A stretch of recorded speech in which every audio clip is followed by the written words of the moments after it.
Hello ukulele friends, we're here today to give you some tips and tricks about the E chord. Now it's going to be okay. Even though you think that the E chord is hard, it's not as bad as you really think. I think ukulele people just don't play in the key of E as often as they should, and that's why it seems a little strange. But we can do it.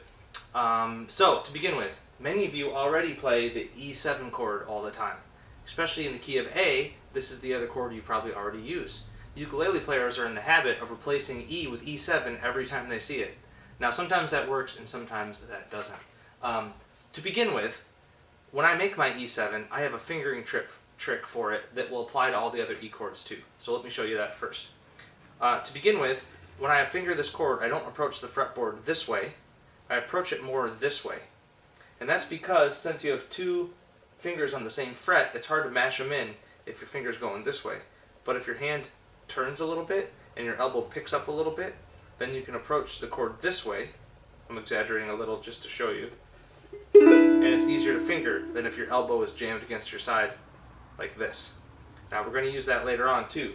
So specifically, let's look at this version of the E chord. This is a pretty popular one and it's my favorite.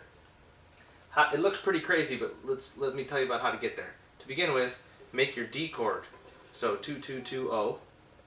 And now I make that chord without using my first finger. So I'm still pressing second fret, second fret, second fret, but I'm not using my first finger, I'm using my other ones. So there's my D chord. You already know that one. Scoot that D chord up 2 frets. And then put your first finger down on the second fret, first string. Right there, first finger. And then this is the D chord, just moved up 2 frets. That's the one that gets used a lot. So this bit of the chord is just your D chord moved up 2 frets. We just have to add this finger. Now a variation that I use all the time is I pick up the finger on the second string and I make it open because this is an E note.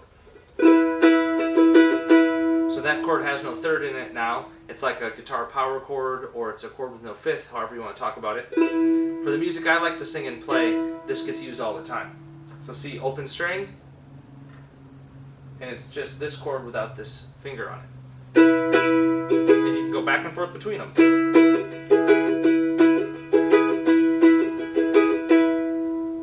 Now both of these, I use the same technique that I did for E7, where my hand kind of comes in from the side with my elbow raised up a little bit in order for me to get my fingers in there. I find it way easier than keeping my elbow at the side and trying to get them this way. So give that a whirl. Now, this one is also in a lot of your books. It's a bar at the 4th fret, and then pinky on 7th fret, 1st string. Now that might seem a little bit difficult for you, but let me unpack it for you.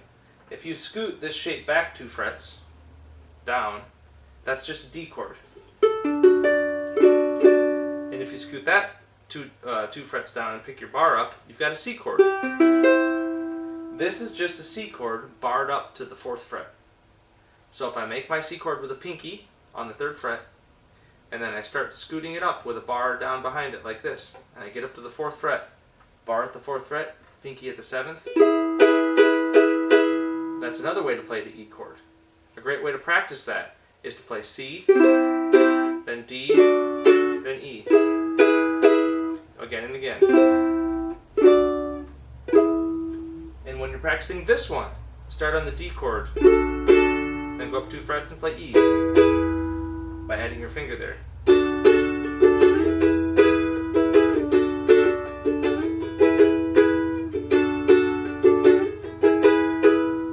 Which leads us to one last little tip. If you still can't get any of those other ways to do it, if none of these are going to work for you, you can just take your D chord, scoot it up 2 frets, and then just kind of ignore this first string. So I got my D chord, 2, 2, 2, and open. If I scoot it up 2 frets, so I got 4, 4, 4, and then you either don't play this string, or mute it, or maybe leave it open if you're in a big group of people and no one will hear. That's just a halfway point to get you there. Because once you've got that down, you can hopefully learn how to put this one down as well. So to recap, if you come in this way to play that E chord instead of this way, it's going to be a lot easier. And the 2 main shapes, this one and this one, are chords you already know, just scoot it up. This is the D chord up 2 frets. This is a C chord up 4 frets. Since you already know those chords, I know you can do these as well. So, send me an email if you have any questions, and good luck.